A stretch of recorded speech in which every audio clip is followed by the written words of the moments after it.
Hey there, fight fans. Don't forget to like, share, and subscribe this episode of Combat Sports Talk.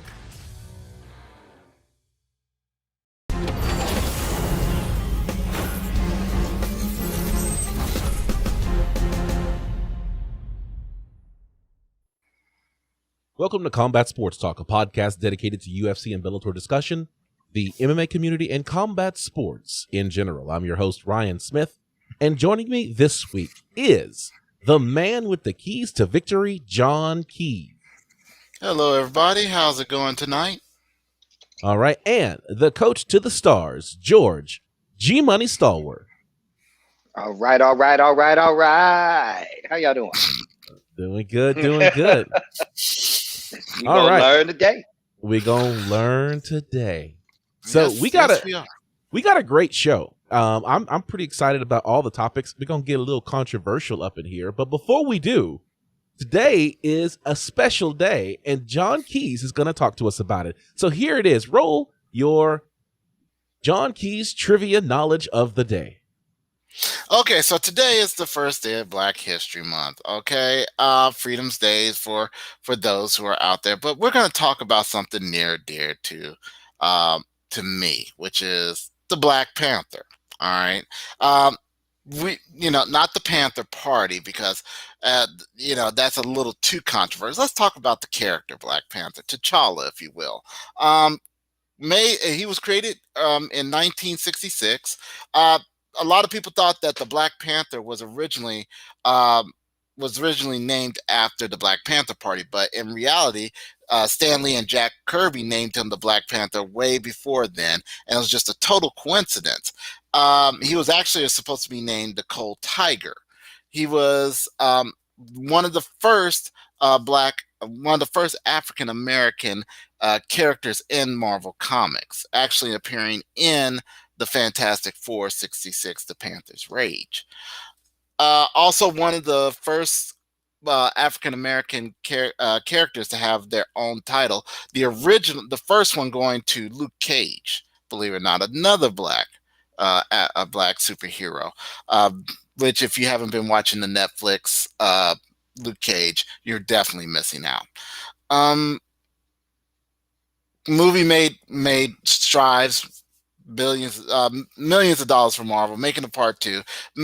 It was actually beautifully brought to life by Chadwick Boseman, who, that man right there, in the short span of his life, had played some very iconic characters, including Jackie Robinson, James Brown, several others, and that's all I got for today. Come back in 7 days and I'll have something crazier. Okay, so I got one question for you. Yes. If the Black Panther was from Wakanda, Yes. and Wakanda was in Africa, Yes. can you classify him as African American? Yes, actually I can. I'm going to tell you how. Okay. I'm going to dispute him, but I'm going to let him go ahead. All right, let's see what he got. Want to know how? Because he did become a naturalized citizen in the volume 3 of the Black Panther comics, the one that the Black Panther movie was most influenced by. That was a 1998 series, and it was the first time we saw Everett K. Ross in there. It's probably the best version of the Black Panther comics out there. If you can find it, I advise you to get it by trade paperback, because that entire volume was pure genius. Okay, like I said, it is what they based the entire Black Panther that we see on the Marvel Cinematic Universe on. And on top of that, not only was he a naturalized citizen, because he did spend several years here in America on a student visa, but when he came back and became an Avenger, Henry Gyrick, Peter Gyrick. He was the Avengers liaison. He sat there and said that he had to become an American, African American. All I gotta say is, how is the King of Wakanda gonna become an American citizen? Like, that doesn't even seem right. Like, but I don't want to know how. Let me tell you about these colonizers, Ryan. These colonizers. No, come on now, no.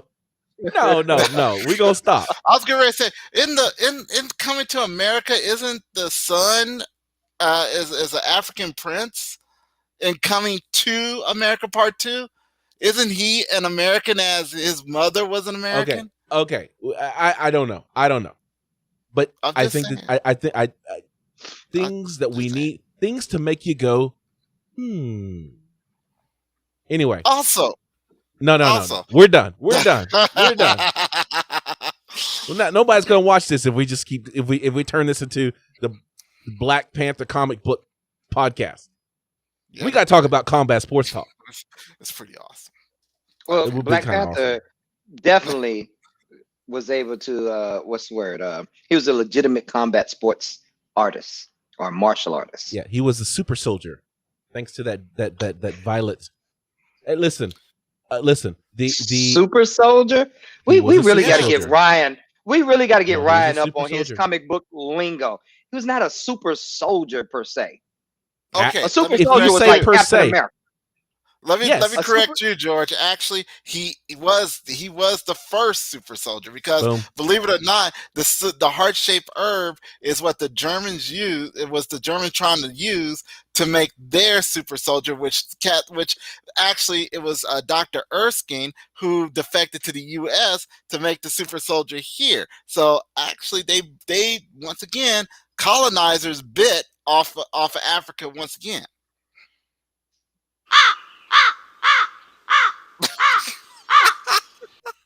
You can break that crow button out all you want. Tonight, I'm gonna go do my research.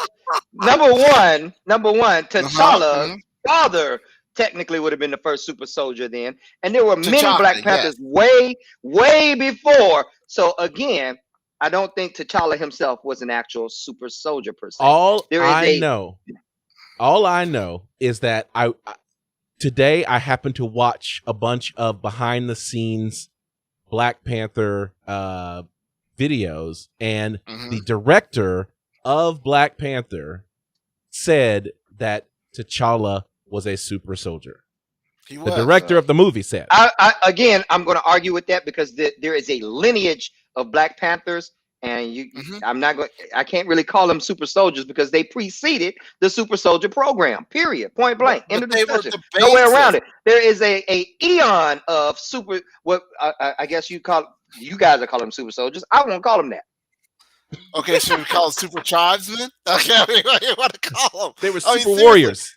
Exactly. The heart-shaped herb was what the Germans were trying to base their research off of to create their super soldier, because T'Chaka was who Captain America originally met and got his butt kicked by.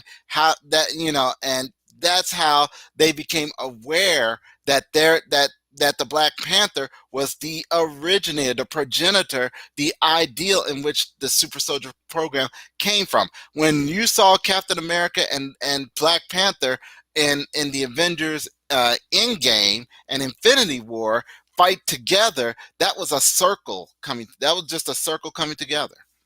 We have got to get into the content of the show, guys. We can't just keep going on with the Black Panther and comic books. This is not comic book sports talk. We could sit here and talk all the greatness that Thanos' pieced up combo on the Hulk. This is you still going. This is you still going. I know this bit. This bit means that John is going to keep going, even though I'm like, okay, stop. He going to keep going.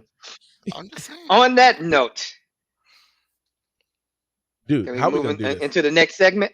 We need to go into the next segment. Can I get a segue for it? Yeah, let's go ahead and segue. Yeah, let's segue. Speaking of going too far on a topic on a podcast, let's get into our headline number one topic of the day. This is Finding the Angles.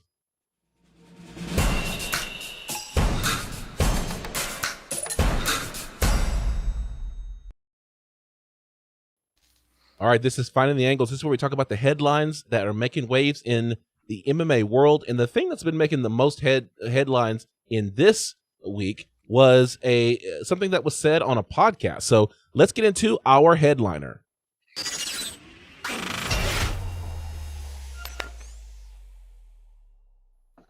All right. Now, what's super popular these days is everybody has a podcast. I mean, literally everybody. Fans have podcasts like us. Fighters have podcasts. Retired fighters have podcasts. Sportscasters have podcasts. Everybody has podcasts. And so one podcast that we're going to talk about is a podcast that is co-hosted by Sugar Sean O'Malley. Let me pull up on the run sheet. The name of this show is Timbo Sugar Show. All right. And so he is having an episode. He's having an episode where he's got Casey Kenney, who is a current UFC fighter, and they're talking about a whole bunch of things, just a bunch of guys sitting around talking. And so they're talking about heroin and all kinds of stuff like that. And then Sean O'Malley's co-host tosses a question over to Sean O'Malley's coach. This guy's Sean O'Malley's coach tosses a question over to Casey Kenney, asking Casey Kenney if he would be interested in having intercourse with UFC women's flyweight Megan Anderson. Call it like it was said. Say it like he meant it. He asked him, would he smash? I was trying to keep it clean. Are we talking Hulk smash? No, we're talking I'm just about saying, intercourse smash. For purposes of and context of the conversation, I think it's important that we use the vernacular that was used in order to appropriately address the topic. Because there is a difference between, hey, would you like to, make sweet, passionate love? Or would you like to go out on a date? It's a lot different from, hey, would you smash Megan Anderson? Vastly different. Yeah, it's vastly different. So that was what the question was. And so when it was asked, would you smash Megan Anderson or no? Casey Kenney says, probably not, man. She's not too well. And then so Welsh says, be honest. And then Kenney says, I mean, if it came down to it and it was like 5 a.m. or she's a 5 a.m.er, a 4 a.m.er, they all start laughing, And so this is all happening on the podcast. And, Megan Anderson happens to find out about this. Perhaps she was even watching this podcast, because Sugar Sean O'Malley, he's a super popular fighter. There's a lot of people who follow him and follow his CBD and his promotion of marijuana as legalization of marijuana. And so he's a popular figure in the UFC. And so it only makes sense that other people will follow him. What did you say, George? And Casey Kenney is fighting on the same card that she's going to be fighting on. So it also makes sense that, during a time when fighters are getting ready to fight like this, that on similar cards, that any media flack is going to, circulate amongst those fighters on that card. I'm going to hear about the things that are going on with anybody else on the same card as me. Exactly. And so, and so in watching this, Megan Anderson posts a video to Twitter and says, I guess in a line of work where you can publicly talk about whether you'd have sex with a coworker is utterly degrading in an utterly degrading way and face zero consequences. Let me reread that because I completely blew that. I guess MMA is a line of work where you can publicly talk about whether you'd have sex with a coworker in an utterly degrading way and face zero consequences. Disgusting behavior, and it's unfortunate that he'll be fighting on my card in March.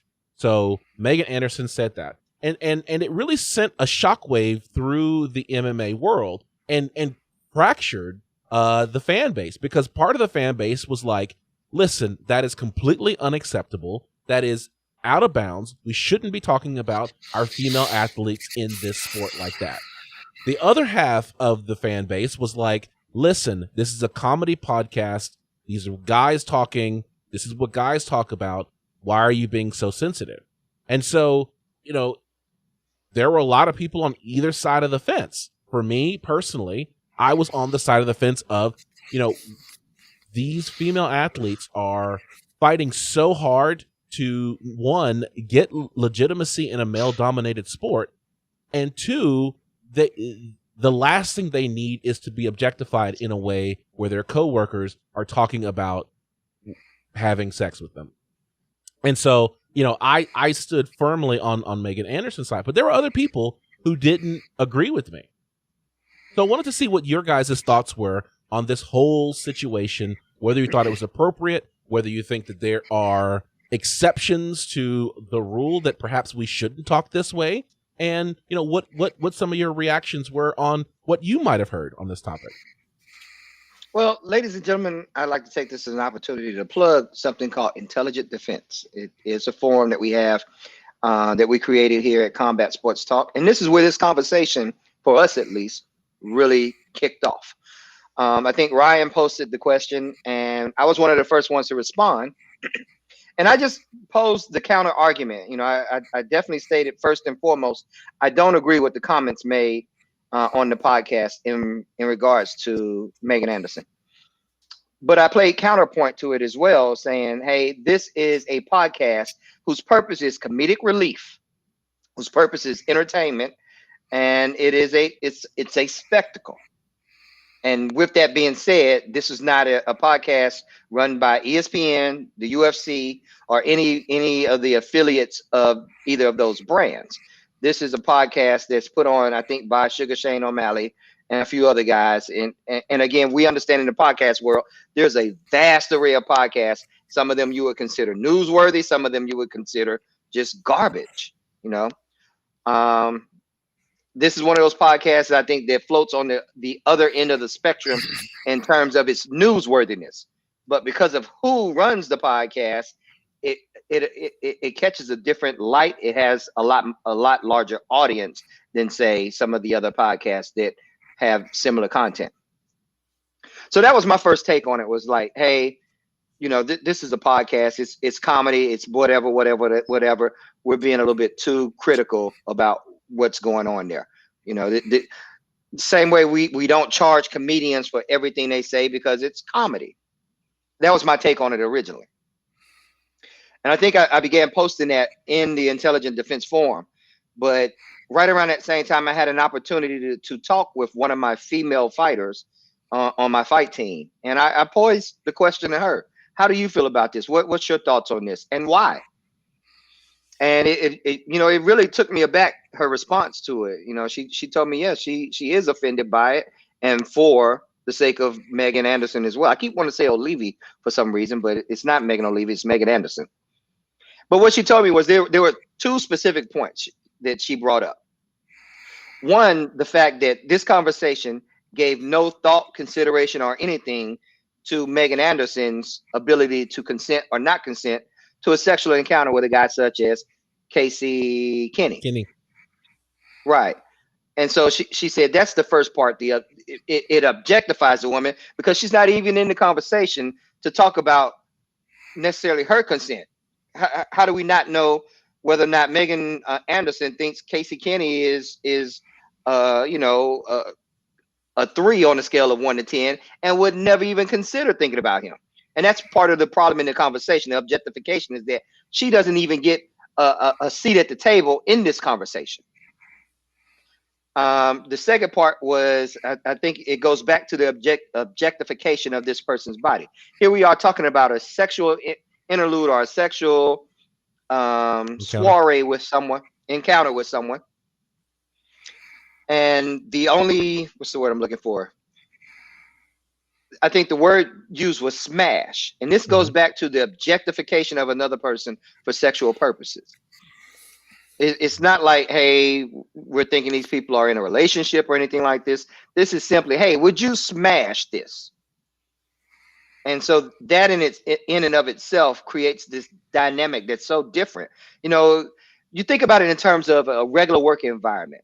It's one thing to think about your coworker and say, oh, she's beautiful, or oh, she's hot, or all those things. That's a normal conversation that people may or may not have at work. And then it's not based upon, solely a sexual desire or anything like that. It is about that person's, I guess, beauty, their face, or whatever attributes we find beautiful in them. In this case, it was nothing about any attributes about her. It was strictly, would you smash?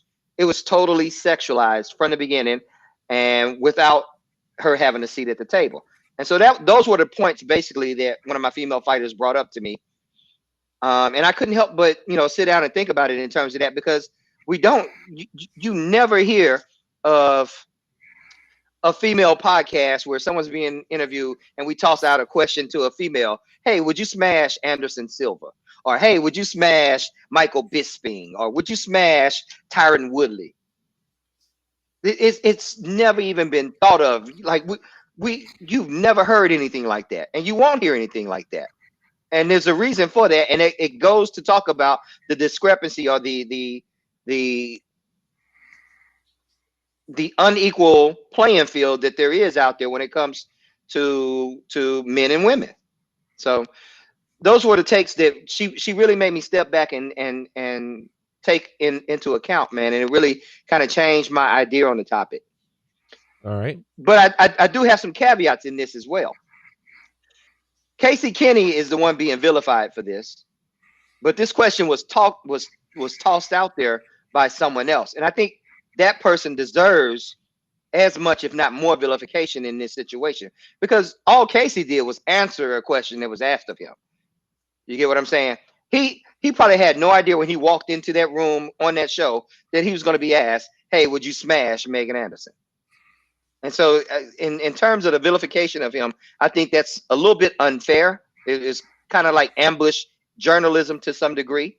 And I think the person that asked that question is just as much, if not more, responsible for that behavior and that take on that. And that's Tim Welsh, by the way. Mm-hmm. All right, I want to get over to John. John, you've kind of heard this now. You've had an opportunity to kind of think through your reaction. What are your thoughts on this topic? Well, I did see the topic on intelligence defense. I intentionally bypassed it for the simple fact that I understand where your fighter's coming from. Okay, let me rephrase that. I heard and I understood what she said. Okay. At the same time, I do blame Casey Kenney. I understand why he's being vilified, because it's not the fact that the question was thrown out. It was the fact how he answered. Okay, people vilifying him is because he answered the question. He answered it. That type of conversation it's one of those conversations that should have been thought through a little bit better than that. Okay, it shouldn't have been. That's one of those conversations that you don't have in a public stream. Well, I'm not going to say it doesn't happen. People talk like this all the time. All right, both men and women. Men just happen to be busted this time. Okay. With that said, well, John. Yes. But you bring up the point. I mean, I don't think that in coming on that show, that he had any idea he was going to be asked this. He was kind of ambushed in a way. And I don't mean ambushed in terms of like, oh, he was set up. What I'm saying is, when he walked into the studio that day, just like now with me, you, and Ryan, y'all have no idea what question I may turn around and ask you that will put you in a bad position. Right. And that's what I think happened with him. I don't think he had any idea somebody was about to ask him something like that, and that it would become such a firestorm. Yeah. Now I get what you're saying about him not answering it, but his initial answer was just simply, "No, I wouldn't do that," or whatever. Yeah. Ryan, I guess clarified his words, but then he went back and tried to clean it up a little bit later and say, well, if it was 4 o'clock in the morning, 5 o'clock in the morning, that part was different. But his initial response was simply, "No, I wouldn't." And I didn't see anything wrong with his response there.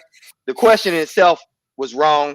His answer initially, I didn't see a problem. But then when he began to clarify, and I think, what was it he stated, Ryan? Well, maybe if it was 4 or 5 in the morning. Yeah, so to go back through the transcript again, he says, Tim Welsh says, would you smash Megan Anderson or no, Casey? Casey responds, probably not, man. She's not too, and he pauses and says, well, Tim Welsh says, "Be honest," and then Casey Kenney says, "I mean, if it came down to it, and it was like 5 a.m. or 4, she's a 5 a.m.er, a 4 a.m.er," and then they start laughing. And then then he goes into it, and he's like, "Just us two hanging out, like F it, let's do it." And then Tim Welsh is like, "She's piggybacking you to her room." Kenny says, "Yeah, like F it," and then Tim Welsh says, "Yeah, for sure." So that was the exchange. So once again, he takes the if I throw the ball at you, okay, and it depends on what you do with that ball. All right, I'm not saying Tim Welsh is totally absolved of the situation. By far, no. Okay, once again, do we blame Howard Stern for the vulgar stuff that he says? Yes, we do. All right. Did we blame Imus for some of the things that he said? Yes, we did. So Welsh is just is in that group too. You should have known better. And I say the same thing for Casey Kenney. You should have known better, because people are jumping on him because he should have shut it down. Now, as far as my personal opinion on this, certain conversations are gonna be said. That's immaterial. Okay, people have their preferences. However, not all conversations are meant to be heard, and this was definitely one of those conversations that was not meant to be, that shouldn't have been heard. So, and the fact that you put it out there, you threw yourself to the lion's pit. You got what you got, homie. Okay. Now, as far as somebody wants to say, well, this is a blow to women's lib, or if you want to make it a political situation, you can do that. But in the grand scheme of things, how does that affect your ability? Okay. People go through people talking behind their backs, talking in their face, saying all sorts of crazy things to them. Now, the lack of respect is one thing, and I'm pretty sure that Megan and Casey need to have a conversation about respect. That can happen. That should happen. However, the rest of the trash talk is just that trash. Ignore it. So walk by it. So I want to hop in. I want to hop in on this because I do have some problems with what you're saying. Okay. Do you recognize the name Donald Sterling? No, I do not. Not off the top of my head. Donald Sterling is a former owner of the Los Angeles Clippers who got caught on recording saying very bad things about black players and his biracial girlfriend. Yes. And the reason why I bring him up is because those are conversations that were not intended to be heard by the public, but were absolutely necessary to be heard by the public so that we could have an open discourse about why those conversations and the things that were being said are wrong and inappropriate. The fact is that we owe our females in our society the protection and the right and the space to operate equally with us, whether that is in the workplace or if that's in the octagon. And when those conversations are taking place by men, it does not affect their ability to fight, but it does affect their ability to be taken seriously.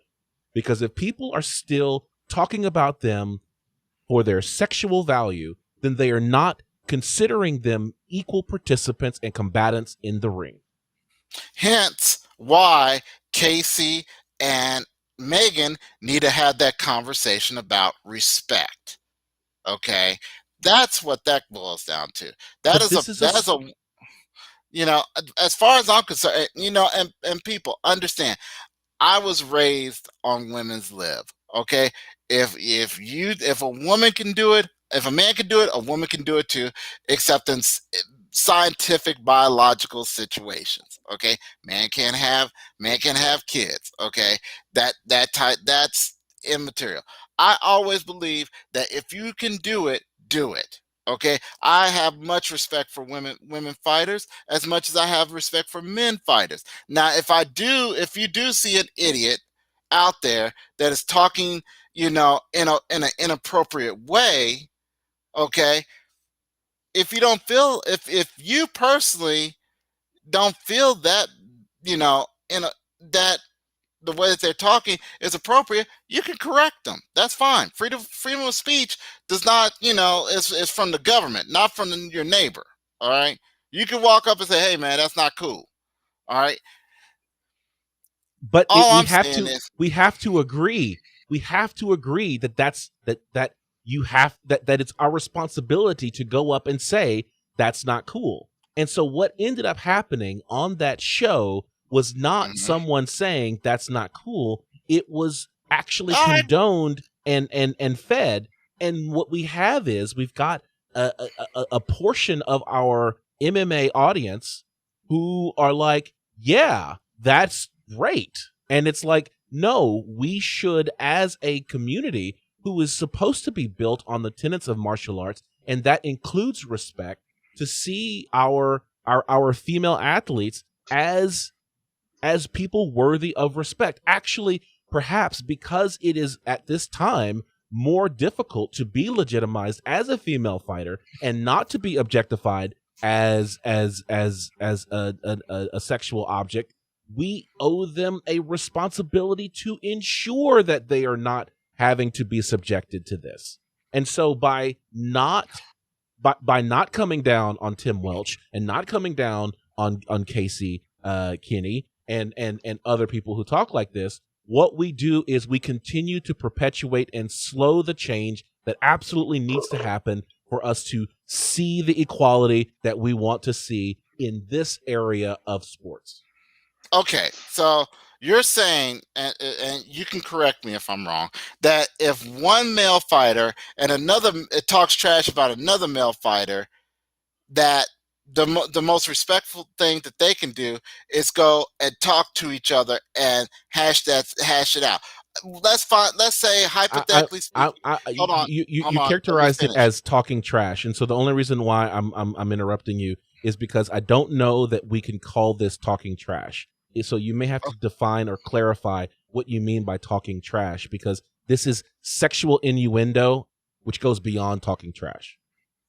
Okay, so if you degrade another person for either their age, sex, nationality, or their orientation, is that good enough? Is that good? Right. Is that all right? Under those parameters, okay. Let's say that hypothetically speaking, and that one fighter, calls another fighter gay, okay, and not in the in the nice way, all right, on a podcast. Okay. If that wouldn't it be more appropriate for the fighter that was called gay to approach the other fighter and that them to have that conversation? Okay, because I totally say that's what needs to happen. Now, in this case, we got one fighter talking trash to another fighter. I'm not looking at the person's gender. I'm not looking at their age, race, creed, whatever. We have one fighter that's talking trash to another fighter. That fighter needs to go have that respectful talk. That talk about respect too. Well, Because okay, if Mark, we're to treat them offer up. equally. I Okay, want to I'm offer sorry. up Go a ahead. counterpoint there, because this trash talk is not a mano a mano or a person to person.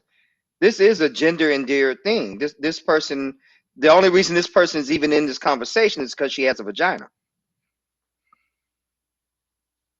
Okay, You get what I'm saying? I hear you. And And so I'm that's saying, what makes it a community issue, or a protection of women issue, because we wouldn't be having this conversation if not for her sex, her specific sex, her gender. Okay, and I see you guys. See, the way I see it is that you guys are making this a gender on gender issue. I'm making this as a fighter talking trash to another fighter issue. Am I But wrong for seeing it that way? For yes, making it a level playing ground? yes, I don't think you're.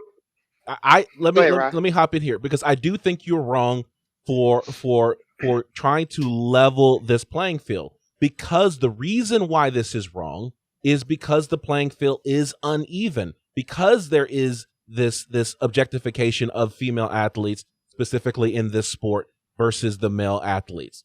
By taking the whole notion of gender out, then what ends up happening is then it becomes it takes out the issue that we're trying to talk about, and that's kind of a moot point at that point. The reason So, why this is an issue is because the playing field is not equal, because there's objectification and misogyny within our sport, and this has been condoned as acceptable behavior by a portion of our of the MMA fan base. And by taking that part out, then you're to what Sonia says here is you're dismissive about the actual issue here.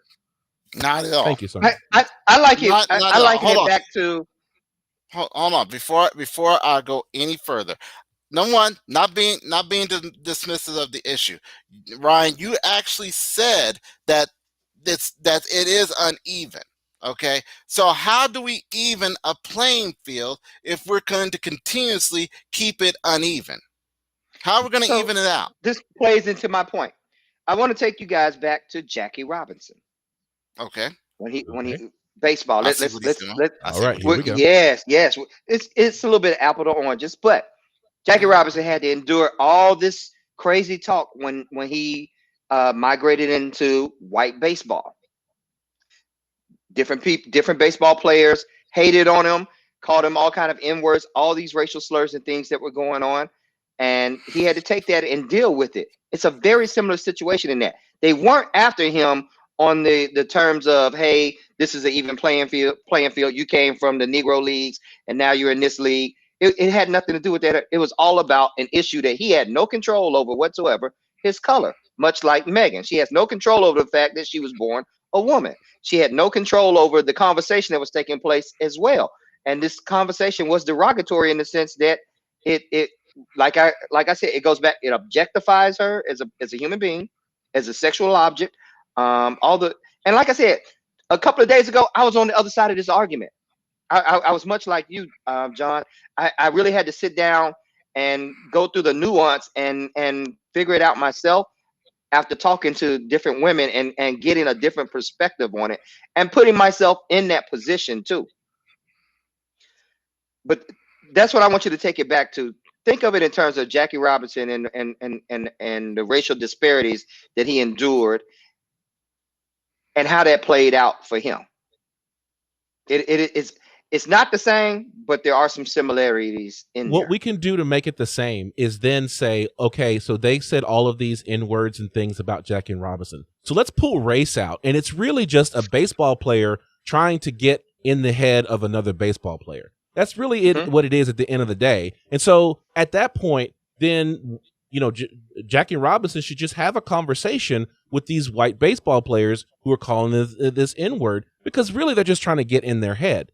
By taking race out of the equation, then it basically sanitizes it to fair game. And this is something that is fundamentally not fair game. It is so far out of bounds that we as males in this sport or followers of this sport have to stand up and say, we do not accept this conversation, this type of conversation, and we have to speak about it in the closed doors. We have to defend it in the closed doors, or else it will never get better. We can't just do it when everybody's watching. Okay, so with that said, what do we do then? Do we cancel out Casey? Do we cancel him out? Do we kick him out? Do we kick him out of the UFC? Is he suspended? No. Well, So technically, that or do we give him and Megan a locker room and let them deal with that? Technically, we're kind of skipping over the one thing, and so it's important for our listeners to know that I saw somewhere that 90 minutes after Megan posted her thing, Casey Kenney posted an apology on Twitter. The apology says, I'm sorry this upset you. I will be more careful with my words. I was just answering a question and thought it was all a joking matter. I see I was wrong, and I'm sorry. Best of luck with training camp and your fight. So this came out about an hour and a half after Megan posted her disapproval. Casey Kenney posted his apology. Do you think that is sufficient? No. Or do you think that there more should be done? No, it's not sufficient. That needs to be face-to-face. That needs to be a face-to-face conversation. Because if you're gonna talk, if you talk, I'm sorry, but if you talk, be careful what you say and how you say it, because it'll always come back to you. I was told that by one of my best friends. I was told that by my elders, and it stayed true to this day. Be careful what you say, how you say it. It will come back to you, and after that, how are you gonna deal with it? The best thing that Casey can do is actually go step to her and really sincerely apologize in her face, so there could be no misconstruement. Okay, we saw how he was talking on the podcast. He needs to apologize in the face so she can see the sincerity, and it's up to her on whether she accepts it or not. It's that simple. So what I would say, and I posted this in response to, I can't remember which, there was another female fighter who spoke out about this. I posted it in response to her. I could probably go back and find it. But what I said was, if you did her wrong in public, then you need to apologize in public the same way. So I would, or bigger, like you know, and so that is what's going to build that bridge and repair what has been broken. Sending a tweet, that's nice. You acknowledge the fact that you saw it, but it is not sufficient in my opinion, because it is easy to write a tweet and to craft it and to edit it until you got it just right and just send it out, so that you're not necessarily accepting full blame or responsibility for it. When you come up, and let's say after his fight, like, this is what I would love to see. So Casey Kenney, if you're watching this is what I'd love to see you do. If you win your fight and they ask you a question post-fight, make your apology there. She's going to be in the back. She's going to be able to hear you. She's going to be in the sound of your voice. If you haven't been able to see her, as John is saying, in the back, getting warmed up or whatever, and you haven't been able to make your apology there, make it in the ring, on the mic, in front of the world to see that you are sorry for doing what you did. Because you said it in public. You said it on the podcast on a mic. Get on a mic and say it. Say your apology. That's what I would want to see. That would be, and be sincere about it. That is the best thing that you can do at this point, because you've already said it. You've already made it known how you felt. Be sincere in your apology. All right, George, what do you think? I like that. You know, right. You know, one of the things that we talked about on the forum was about cancel culture, and that's what, you know, you saw there was a lot of back and forth between different folks, because that's more of what the topic became about as a result of the initial conversation. And what you're saying there, the idea you have, kind of takes out the whole idea of cancel culture. This is him trying to make amends and doing the right thing, as opposed to us saying, okay, well, Casey Kenney, you're no longer in the UFC. You shouldn't be on a microphone, and we never want to hear from you again, and you're banned. So I think that's going to a different level. I think the offense that was made is a personal one. He didn't get graphic with it. He answered the question. The best he can do at this point is ask for her forgiveness, not for our forgiveness. Right.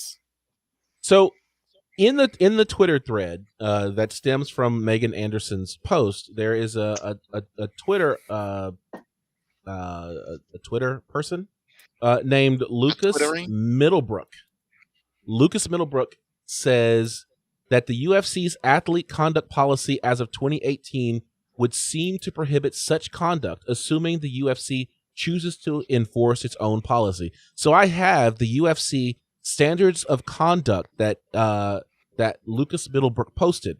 And so it's interesting because it says, and in the Intelligent Defense discussion group on Facebook, there was someone who was saying, well, these are independent contractors. Yes, as the UFC's highest profile independent contractors and as ambassadors of the sport of mixed martial arts, athletes are held to a high standard by the UFC, the media, and the public. Responsible conduct advances the interests of the sport, UFC, and the athletes. Conversely, irresponsible conduct by an athlete tarnishes the reputation of both the affected athlete and the UFC and undermines the positive image set by other athletes. Here's where it gets to the point of what should happen to Casey Kenney. While criminal activity by an athlete is clearly detrimental to the reputation of the UFC and therefore subjects the athlete to sanctions, other conduct can also result in potential sanctions. In the event an athlete engages in derogatory or offensive conduct, including without limitation, insulting language, symbols, or actions about a person's ethnic background, heritage, color, race, national origin, age, religion, disability, gender, or sexual orientation, such conduct will result in sanctions in the form of contractual reduction from the athlete's purse for his or her next bout. So, if the UFC enforces their policy, then we should see Casey Kenney lose a percentage of his next purse. I can't be mad at that. 25% coming up off your check, homie. Better win. That's all I got to say. But if it's in the contract, it is what it is. The thing is that the UFC has been terrible about enforcing these things, because Conor McGregor, which we talk about a lot, and I'm sure Kelechi would have loved to hear me talk bad about Conor McGregor.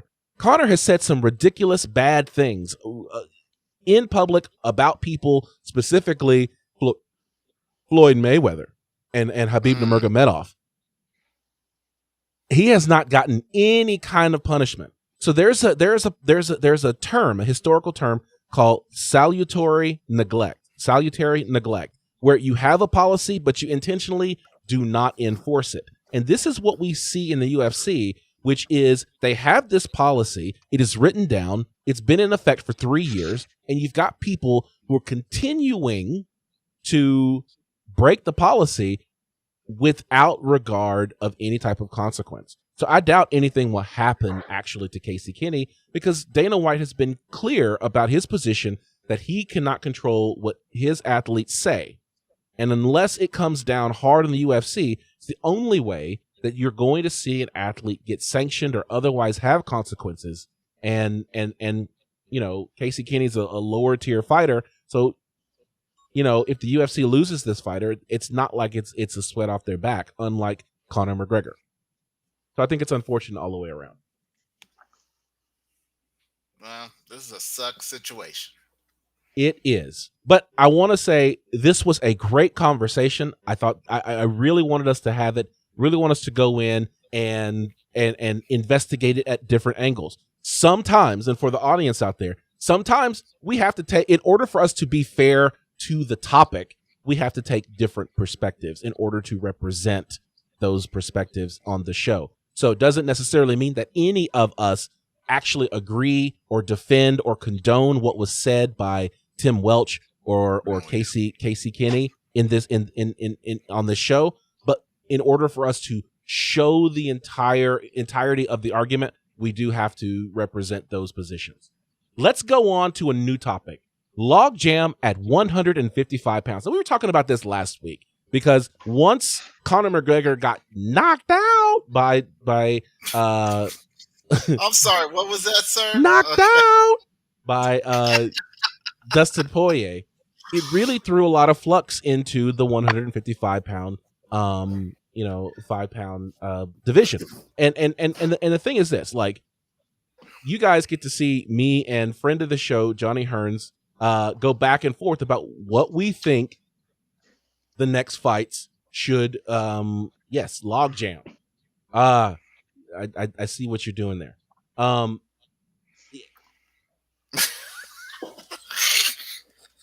Look, it got me again. Here's the thing. We need to try to figure out what's going to happen, right? Matchmakers have a real big problem because now that Dustin Poirier has moved up into the number 1 spot, taking over Justin Gaethje's spot, what we have to do is to think about what's going to be the championship fight if Khabib Nurmagomedov relinquishes his title and fully retires. And so in doing so, I've been a big fan of Charles Oliveira fighting Dustin Poirier for the new lightweight title, and then Michael Chandler fighting Justin Gaethje for the number 1 contendership, fighting the winner of Poirier versus Oliveira. Well, here's the thing. The UFC tried to book in 11 days Charles Oliveira versus Michael Chandler. Now, that is shocking that they were going to put a fight on UFC 258 that has such wide ramifications for the 155-pound division and it not be a title fight.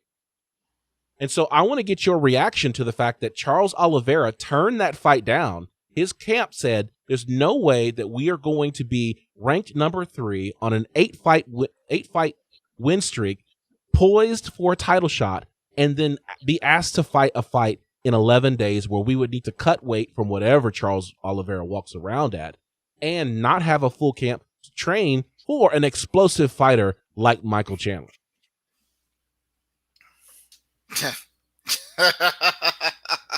Like, really? No. Yeah, so Oliveira was smart on that one. Man, don't do that. All right. That's poor form on the UFC for trying to think they were going to do that.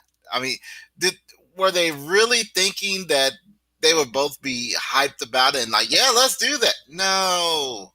They know what they're bringing to the table. I'm sure if you're Michael Chandler, you're like, yeah, let's get this. I'm sure. Yeah. I mean, he was no. I don't know. Yeah. I mean, Michael Chandler, yeah, because he thinks he can whoop everybody down, which is a great attitude to have if you're trying to be the champion. That is great. But Oliveira knows what he needs to do. He needs to slow it down, get a proper training camp in there, and then go after him. Well, that's the thing, is because Michael Chandler is only 1 week removed from fighting, right? So him cutting back to 155 is not going to be that big of a deal. But when you start thinking about the fact that Charles Oliveira fought over a month ago, dude is back up to his walk-around weight. Yeah. Not only that, you remember they offered Chandler a fight a month ago, and Dana was like, oh, no, he needs time to recover after the last weight loss, the weight cut, and blah, blah, blah. Why didn't Charles Oliveira get the same, love? Because he wants to get Oliveira. He wants Oliveira out of the picture. He wants to put Chandler up there against Poirier. That's what he wants. Right. And so definitely the trap was set. But Charles Oliveira and his camp said, no, we're not doing it. We will fight Michael Chandler, but we're going to do it on a full camp. I personally don't think that he should fight Michael Chandler because I think he's well positioned for a title shot. I think he should get the title shot. But if he has to fight one more time, which is what lots of people think he should have to do, then if it's fighting Michael Chandler, then I say do it, but give him a full camp. Put him on that April card. The April card is going to be huge. Let that be a number 3 fight. Do that. Give him time. Oliveira has no reason. He is on a heavy win streak. He has no other reason to not fight for the championship. I agree with you. George does not. No reason. What, George? Who else he got to kill, dog? I mean, who else he got to kill? Who else? I don't know. I don't have a straight answer for you, but I don't feel like Charles has earned the shot yet. The only big wins he has are over who? Tony Ferguson and Kevin Lee. And Kevin Lee. A win is still a win. He's still beat up. He's still got a path of destruction behind him. It doesn't matter if he fought Nick Lentz like 3 times. Who has he fought? It's still hey man. At the end of the day, he still has a body count. Okay. I'm not saying Name that somebody the on his count. body count that's in the top 10 in that division, please.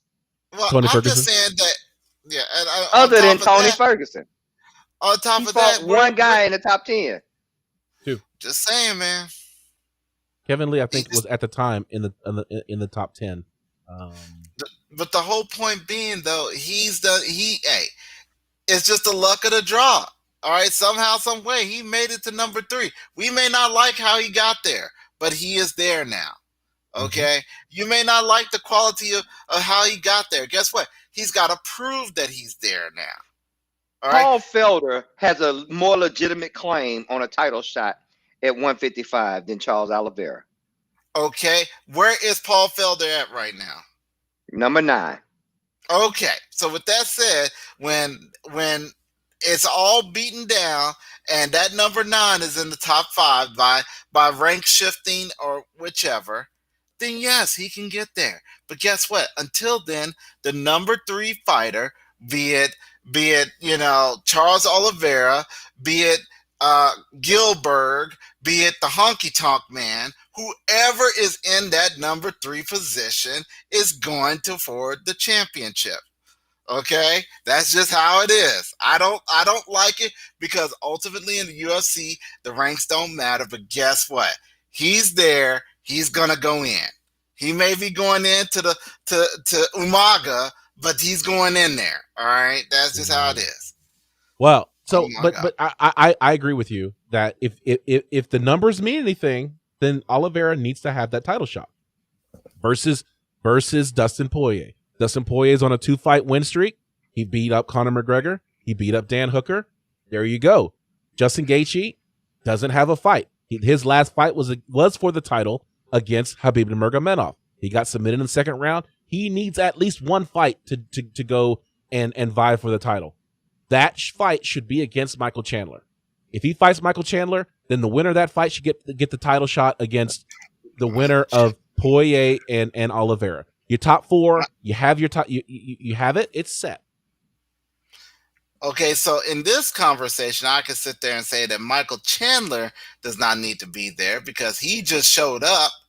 But since he's there and he's he's top 4, you got to give him the fight. There it is. I'm not a fan of this. That's another one. How does Chandler jump to 4 after beating only the number 6 guy?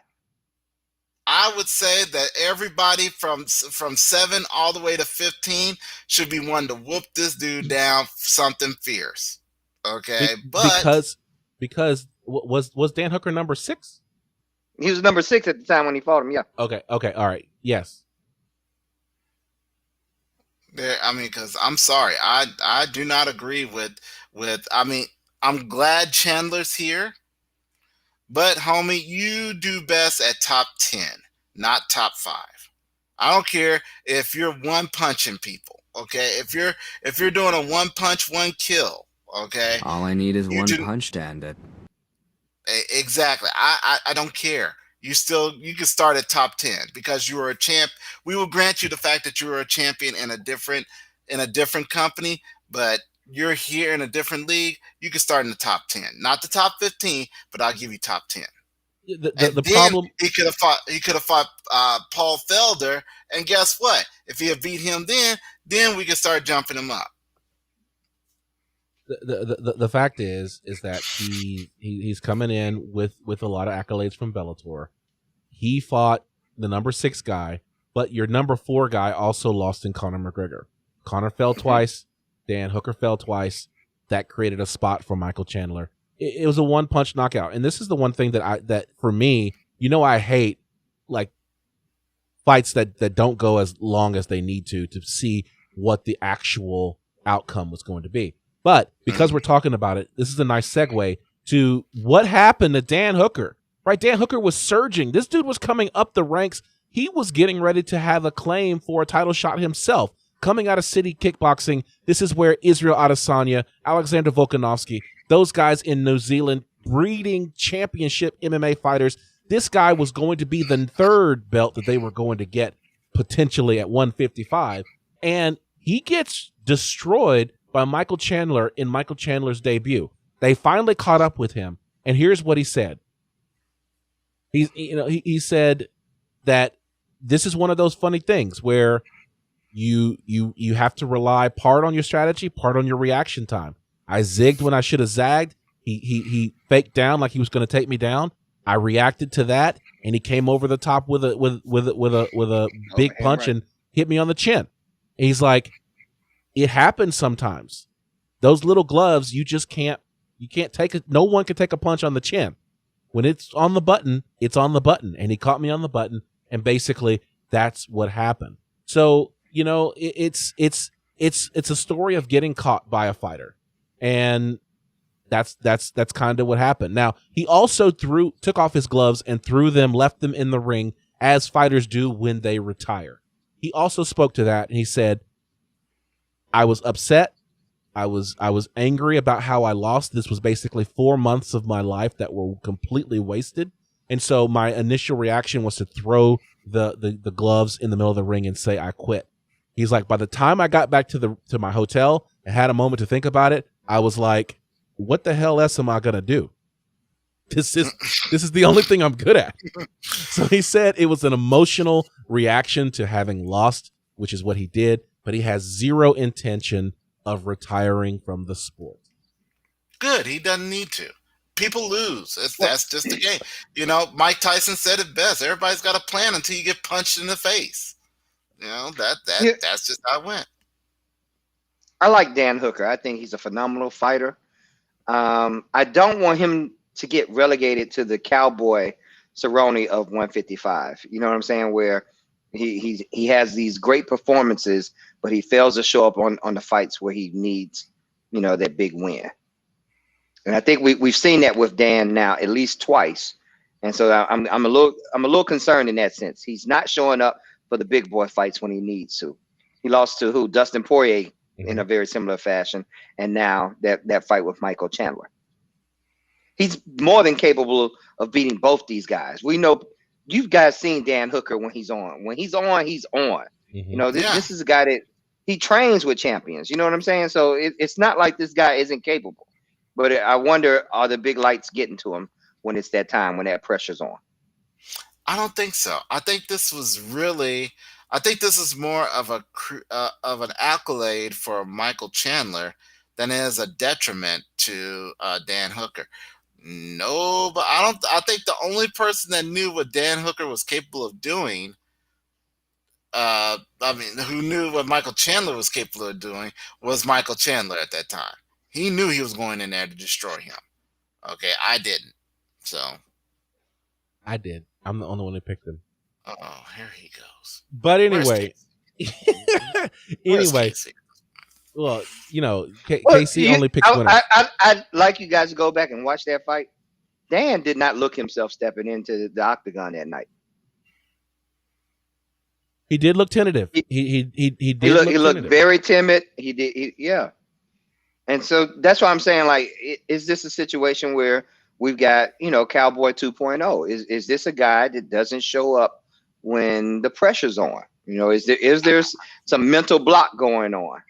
I really challenge you guys to go back and watch that fight and look at his demeanor and the way he handled the fight itself, not the loss, but walking up into the octagon, the announcements when Buffer's calling his name and things like that. And maybe go back and watch some of his previous fights, walk out and things like that, and see, do you notice some timidity going on and wonder where that came from? That would definitely have to be a challenge because I don't see Hooker being like the next Donald Cerrone. I don't see that. I just one-off night, but you know what? Definitely need to go back and take a look then. Right. I'll challenge myself to do that. The other thing, the other side of the game on this guy could be a Dustin Poirier in the future. Because think about it like this: Dustin Poirier, 6 years ago, got his clock cleaned by Conor McGregor. Look at him now. Yep. Look at him now. About to be that champion. So Bon Kui Kui out there on YouTube said Dan Hooker's a big lightweight. I thought he was going to beat Chandler, but he thinks he was a little bit reckless. I liked what Hooker said. He goes, he zigged when he should have zagged. which I think now I'm going to have a t-shirt made that says always zag, because anytime you zig, you end up, you should have zagged. So it's always zag, never zig. Oh my! That's going to be my shirt. New Combat Sports Talk shirt coming out. It's going to say always zag, period. Someone who should have zagged and has a lot of zags in her name is Joanna Young Jacek. You don't pronounce any of the Z's, but they're there. She is. They look like they're going to put that her against Yan Xiaonan. There you go. Who is another Chinese fighter who actually, remember we talked about this with Zhang Weili. They've trained in the same gym. They know each other. They're both coming up from China. Both of these are elite female strikers.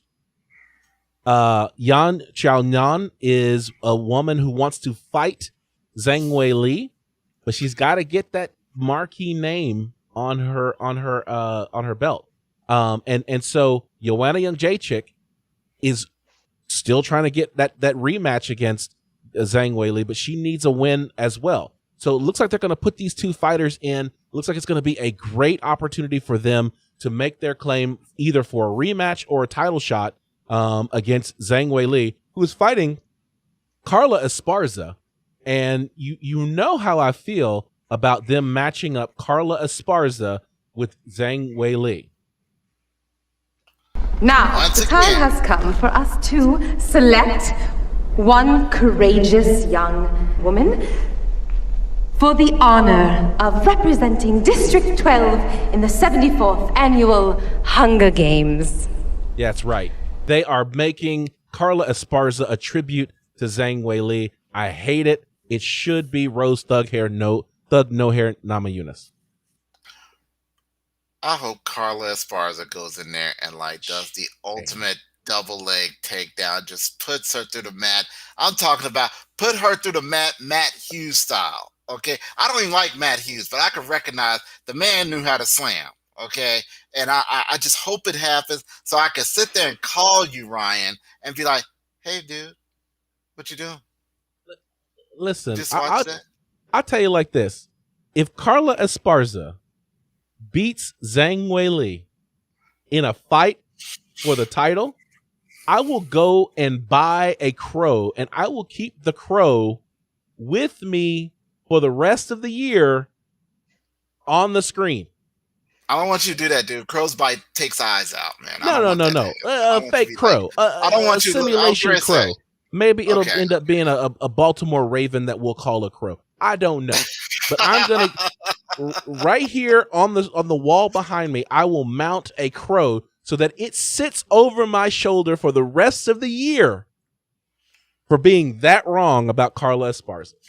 I'm just saying, man. I just don't want you to end up looking like Nick Fury with a real one. That's all I'm saying. I'm just saying. Hey, by the way, it was a cat that scratched out his eye, not a crow. No, that was not no cat. That was a flurg. All right, get it right. All right, I'm not trying to go back into Marvel Universe. You guys clearly own that mental space. You brought it there. You brought it to the court. I just dunked, dude. That's all I do. All right. That's what I do. So, all right, we're getting some questions from Bung Kui Kui. One of the things he asked was, how would a Ferguson versus Chandler fight play out? I know we kind of moved on from that. Yeah. But just a thought on that, guys. Violently. You know, the thing is I, as much as I am a Tony Ferguson fan, you guys know he's my number 2 guy after Mighty Mouse, right? Mm-hmm. But I'm starting to think that Tony Ferguson represents the old guard, and what we are seeing is a new crop of dynamic fighters who do not fight in a way that's compatible with Tony Ferguson.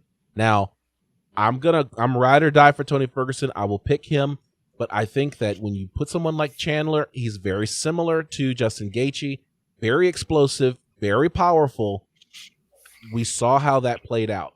Tony's got to get this fight to the ground. He's got to use jiu-jitsu and neutralize a lot of these strengths. And I'm concerned that he would take too much damage. And this would not be a fight that looks good for him. Right. All right. Anybody else? No, Well, that's how, I'm surprised though that you think that Tony Ferguson is already old guard. Did you say? I mean, are you saying that he is the last of the old guard? I think he may be the last of the old guard. I forgot what season of the Ultimate Fighter he was on. But it was the mid season, like 6 or 8, something around there. Yeah. So he's been here a long time. He's been in some wars, and I've followed Tony Ferguson's career, for a very long time. I think that he needs to change something up, add a wrinkle to his game, because the game is continuing to evolve, and he is working with his own coaches in his own little nexus. And I think he needs to go and maybe experiment outside of Snap Jitsu. I know this is blasphemy. I don't want El Kukui to come out from under my bed and be like, "Hey, heard you talking about me." No, I'm sorry, Tony. This is just speculation here. Couple of fun facts that he is he's 36 years old. His birthday is on February the 12th, so happy birthday, coming up. Yeah, he is 36, 37, so yeah, he's seen some things. He was on season 13. 13. Okay. Of The Ultimate Fighter. That was 2010, and he was actually on Team Lesnar, as a matter of fact. Yeah, he won. So, yeah. So that's my thought. I think that he represents the old guard. I think things are changing. The game is evolving, and I think that he's probably going to need to have something change, a new wrinkle in his game, if he wants to keep staying relevant. Because he's starting to. I'm really concerned about him. All right, it could be the time. Let's go on. So we talked about Joanna Jędrzejczyk. The question that I had for you guys about Joanna is, if she loses to Yan Xiaonan, does Joanna fall into that Uriah Faber role? Remember Uriah Faber, where he was a world beater for everybody ranked under like 2 or 3, and then when he got a title shot, he couldn't win it, and he got a title shot, he couldn't win it, and so he just stayed at like number 1 and number 2 and was the gatekeeper. If you wanted to get a title shot, you kind of had to beat Uriah Faber.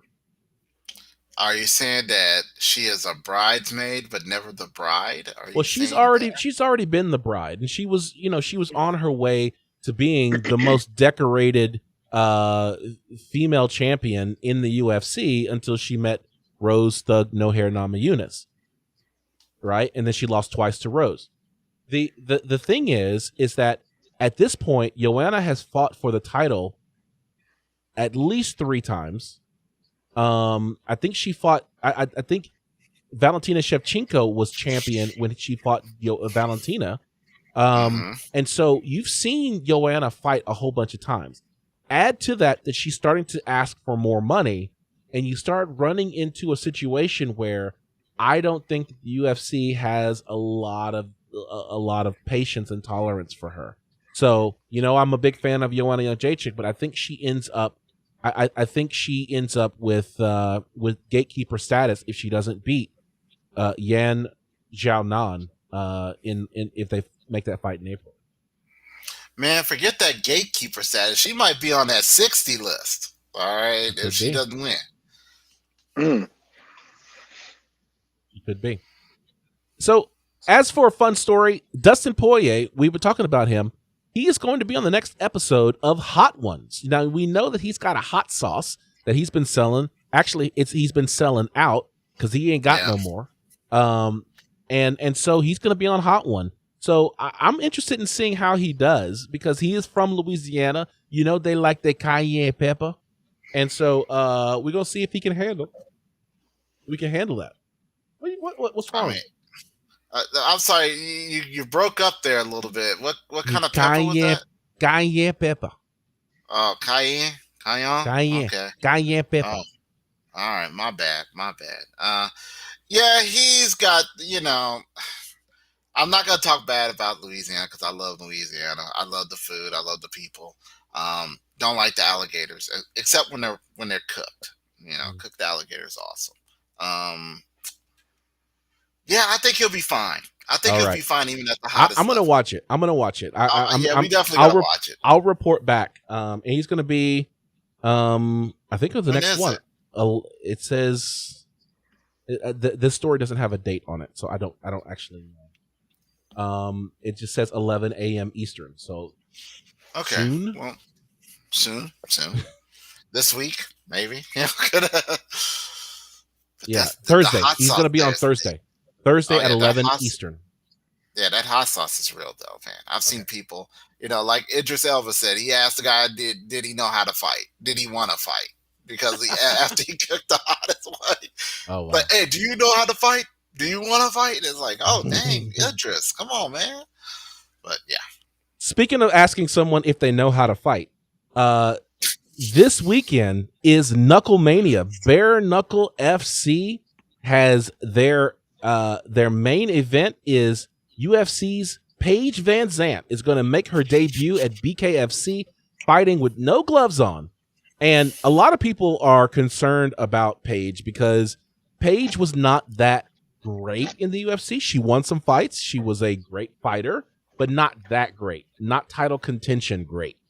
And so now that the gloves are coming off, now that she's getting into a ring where she's going to be expected to stand and bang, the question is whether or not Paige is going to like how she looks after this match. And so because she's heard it so much, she basically had to tell people that, listen, I ain't scared of getting cut up. I ain't scared of having scars on my face. Actually, statistics show that having scars on your face makes you more attractive. I don't know. I mean, I heard many miscellaneous facts in my life, but I don't know about that one. I mean, do I like a chick with a scar? I might be like, hey girl, what's up? But I don't know.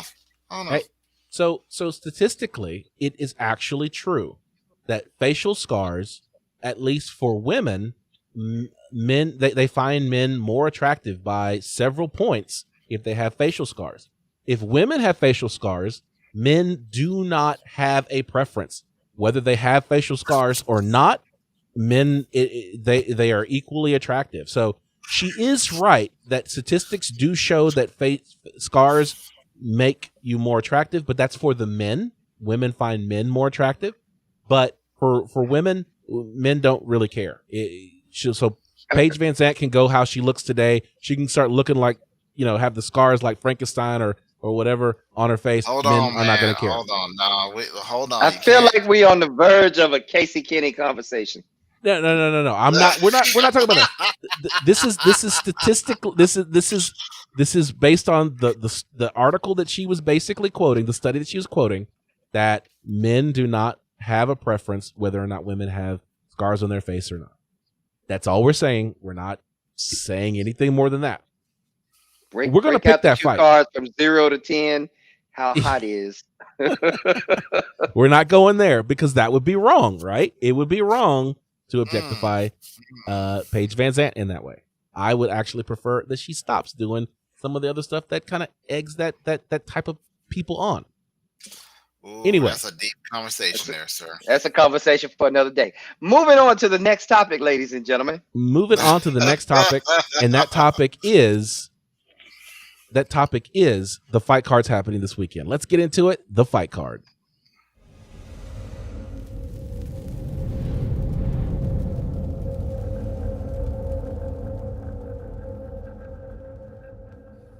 All right, this is the fight card. This is where we look at the fights that are happening this weekend. UFC Vegas 18, Overeem versus Volkov, Saturday, February 6th, 2021, at the UFC Apex Arena in Las Vegas, Nevada. We have 6 fights on the card. Beneil Dariush is back in action, facing off against Diego Ferreira. Now, Beneil Dariush, we like to call him out on the show because he is one of those people that are near and dear to John Keys' heart. Why, might you ask? Is the reason why Beneil Dariush is near and dear to John Keys' heart is because Beneil Dariush is known for walking out to music such as Rock With You by Michael Jackson or Broken Vessels by Hillsong or other types of not warrior music, but just kind of sentimental or Christian based music. Not something you would expect. I'm just saying, it's just that music that makes you think, do I really need to fight this guy? Is it really that important that I get this check? Or do I just take this L and call it a day? That's well, all. A lot of fighters have been taking L's from Beneil Dariush because I think he's on a win streak. He's been actually surging at 155 and could find his way into the top 10 with a few more fights like this one. Cody Stamann is fighting Andre Ewell, and that's a late fight replacement. I think it was a COVID positive test that got Cody's original opponent out. So we'll see what happens there. Manel Kape is fighting Alexandra Pantoja, or maybe it's Pantoja, depending on whether or not they're from Brazil or not. Macy Chisaon. Chason, thank you. Facing off against Marion Renault. In the co-main event, you've got Frankie Edgar versus Corey Sandhagen. That's going to be a really good fight. And then in the main event, Alistair Overeem versus Alexander Volkov. We're going to flash fight pick the Frankie Edgar and Corey Sandhagen fight. So, Coach, who you got? Frankie Edgar or Corey Sandhagen? I'm going old school Frankie. All right, Frankie Edgar. John? Oh, I love Frankie Edgar. Okay, just for the simple fact that if you beat one of my favorites, you instantly become my favorite. Okay. All right. Just how it is. So I'm going with Corey Sandhagen. Of course you are. New guard. The old guard is going away, man. This is it. Frankie Edgar is old guard, and I think this is it. Too fast. It's a young man sport. It's a young man sport. All right. In the main event of the evening, you got Alistair Overeem versus Alexander Volkov. John Keys, who you got? Oh man, that's a lot of meat to move in that ring. I'm gonna go with the Overeem. Okay. Coach. I'm gonna rock with Overeem as well, man. I would take Volkov, but I can't. You can't stop the surge, man. I'm gonna ride Overeem because this guy's been just making it happen. So wait, stop. You're violating your own rules, sir. Oh, it's rule number 1, isn't it? Yeah. Rule number 1? Yeah. Oh, okay. So this is what we know. Rule number 1 is never bet against the Russians. And I thought that was when they're in Russia, though. No. That's rule number 2. Whenever. Never bet against the Brazilians when they're in Brazil. Yeah. So therefore, I am changing my pick. I'm going with rule number 1. You got to drink, yes, because I invoked rule number 1. So I was gonna say, all of Alistair Overeem's last fights, his last 7 fights, have all ended by knockout. Whether he got knocked out or he knocked out his opponent. They get finished. Just saying. So don't expect this one to go to the judges, ladies and gentlemen. Somebody's going to sleep. Yeah, out of those 7 fights, he actually only lost 3 of them. He lost against Francis Ngannou, Curtis Blades, and then who was the other one? Rosenstruck. I don't know. No, yeah. How you say his name? Yarhenzo Rosenstruck. Yeah. So expect somebody to go to sleep. Yeah, I don't think Volkov is going to be. It got knockout power. He's going to cut him up with 1,000 paper cuts, but I don't think he's going to finish him. He's got to go. He's got to go the distance. All right, we would be remiss if we did not Flash Fight Pick Knucklemania main event. Now, Chris Lieben, if you remember Chris Lieben, he is still fighting in Bare Knuckle FC, facing off against Quentin Henry. You got Johnny Bedford versus Dat Win. Not that Dat Win. Okay, not that Dat Win. All right. Yeah, there's not that Dat Win. There's the Cowboys Dat Win, not that one. It's a different Dat Win. All right. And then in the main event, you got Paige Van Zant versus Britton Hart. So let's go ahead and make that Flash Fight pick. How many of you guys, which of you guys have Paige Van Zant to win this fight? Man, y'all both. I'll take her. I'm rolling with Paige on this as well. She's been on those big stages, so I'll buy that. You know, I'll be a huckleberry. All right. Well, I am not a believer. I am hater number one. So definitely put me on the Britton Hart hype train. Because how much research have you done on Britton Hart? Can you see that? Right. It looked like the inside of a donut. That much. I mean, is she related to like Bret Hart? Or I don't think so. But so I got no reason other than I don't believe Paige Van Zant is going to make that transition to Bare Knuckle FC in a smooth way. So maybe they've booked a tomato can for Paige Van Zant, possible, because it definitely suits the promotion having Paige Van Zant win in dominating fashion. But this is a lady who was on Dancing with the Stars, y'all. Just saying. She's not a grimy boxer in bare knuckle boxer. Hold on, Chuck Liddell was on Dancing with the Stars. Did he come back to the UFC afterwards? Did he come back to fighting afterwards? Yeah, he did come back to fighting. Did he get finished? Yes, by he Tito did. Ortiz? Thank you. Yes. I rest my case. I rest my case. If you have gotten to your point in your career where Dancing with the Stars is an option, you probably aren't a fighter anymore. Wow. So what if you're the Masked Singer? Is that on low on the totem pole too? I'm just saying, if you're doing reality shows, yes, ladies and gentlemen, you're probably done. You're probably done. You're starting to think career options outside of your sport at this point. You're probably done. Just saying. Wow. Follow us on social media. On Instagram, I'm at Combat Sports Talk. Coach. I'm at Darkside_Muay Thai_. And John Keys. I am at Keys to Victory, and that's Keys with an ES. All right. You can find us on our website at www.combatsportstalk.com, and we are on all of your favorite podcasting platforms. Wherever you find your podcast, we, Combat Sports Talk, are there. I want to send a shout out to MMA Junkie, MMA Fighting, MMA Mania, Bloody Elbow, and we've already plugged it, but we'll plug it again, the Intelligent Defense Discussion Group on Facebook. Join us there because that's where a lot of these conversations begin.